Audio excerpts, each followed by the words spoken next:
back to the JAGUAR Guru channel. Today I'm going to show you around the 2021 Jaguar XF Saloon, this version being the R-Dynamic. You can tell with the little grille badge there and the slightly different front bumpers and side skirts. And this is a P250 version, so I'll show you around the exterior. I'll point out what's new for 21 model year, and then we'll jump inside and have a look at the interior. Let's get into it.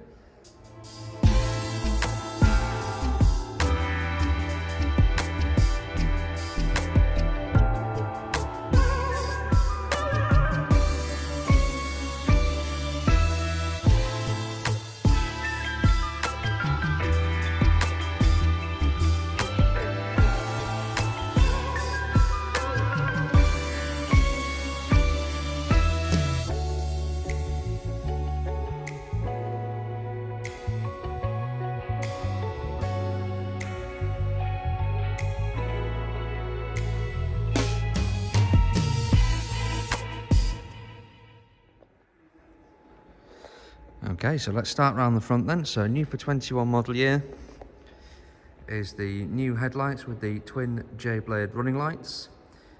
They're now full LED headlights on XF as standard.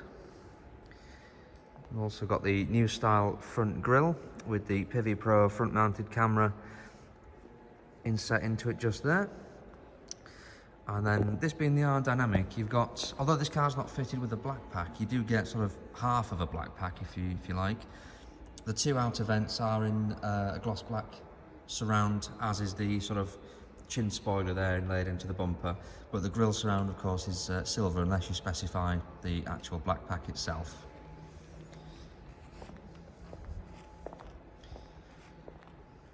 These alloys are also new for 21 model year,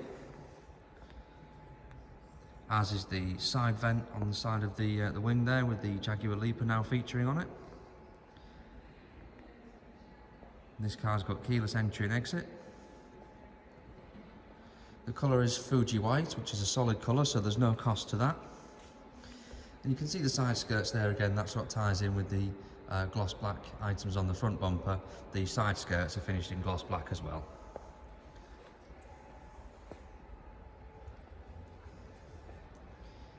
The engine in this car is the petrol version, so that's a P250. That's a 2-litre Ingenium inline-4 engine producing 250 horsepower with the automatic gearbox as well. Let's have a look around the back. So you'll notice around the back there's a slight change at the bottom half of the rear bumper. So on the previous cars they would actually incorporate the exhaust tailpipes. That no longer happens on these. You just get this sort of diffuser as well. This particular car is fitted with a detachable tow bar, hence it's got the cutout for it. If you didn't have the detachable tow bar, you just get a nice flush diffuser. One thing I'm really not happy about is that Jaguar have failed to add the LED rear lights to the car, or the LED indicators, sorry. So you still get the normal halogen bulb flash, whereas they could have quite easily just made the indicators LED. Maybe not the animated ones, but LED indicators would have sufficed. You do now get a powered boot lid on the XF Saloon. And this one's also got the split folding rear seats as well. Plenty of space in these. You can get a good amount of luggage and shopping in there. And this car's also fitted with the optional space-saving spare wheel, which don't look brilliant, but better than nothing.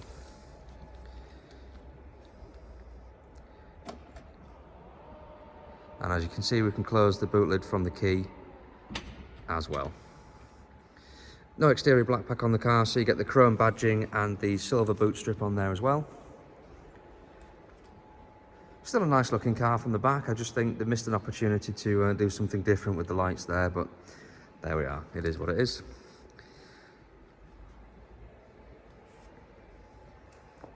It does have a nice side profile to it. Some people often ask me, actually, how do you differentiate between the side profile of an XE and an XF? Well, it's very simple.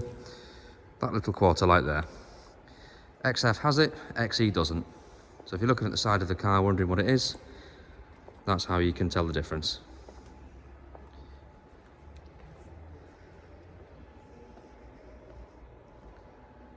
So there we go. So this is actually quite a standard vehicle. There's only a handful of options on this car, which you'll see flash across the screen as I'm walking around. And let's have a look at the inside. So this car's interior is the light oyster full leather, which is rare to see that on a white car. So it's a bit of an odd colour scheme, but if you like it, then that's absolutely fine. So you've got light oyster full perforated leather, which as you can see, you get the 3 headrests in the back, a central armrest and isofix points on the 2 outer seats. You do still get the heater vents. They're not heated in the rear as standard, although you can have that as an option. You get the light oyster headlining with the LED headlights there as well. Sorry, not LED headlights, LED reading lights, sorry, my apologies. Just so you can see those working. That's a nice light interior. And the door cards, as you may be aware, have been redesigned for the 21 model year. So you now get these really nice sort of leather inlays with the double stitching here as well.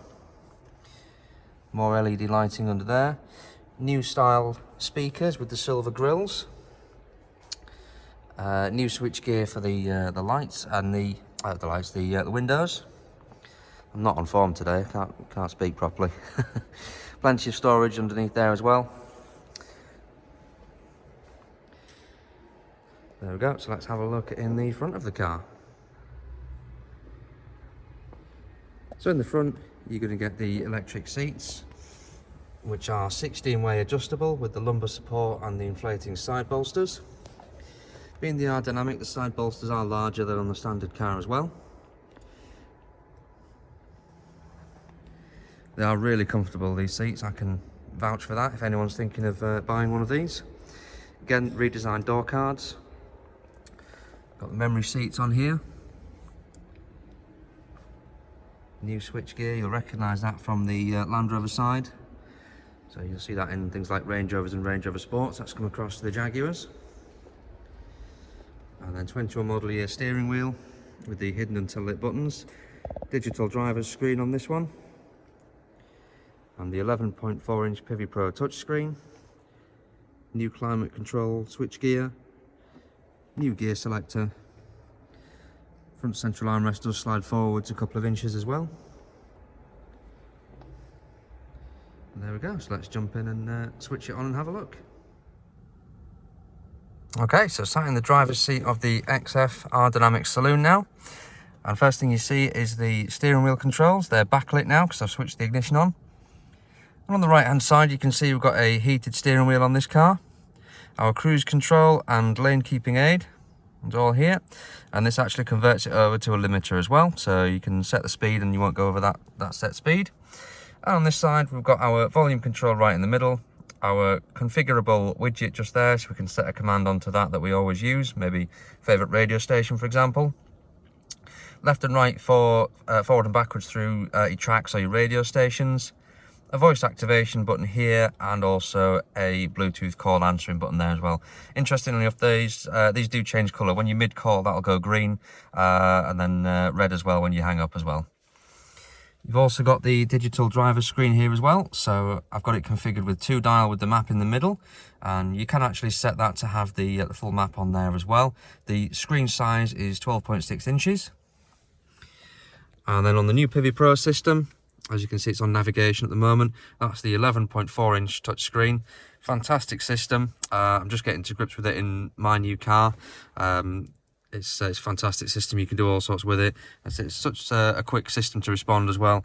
The old in control system was good, but this is like on the next level.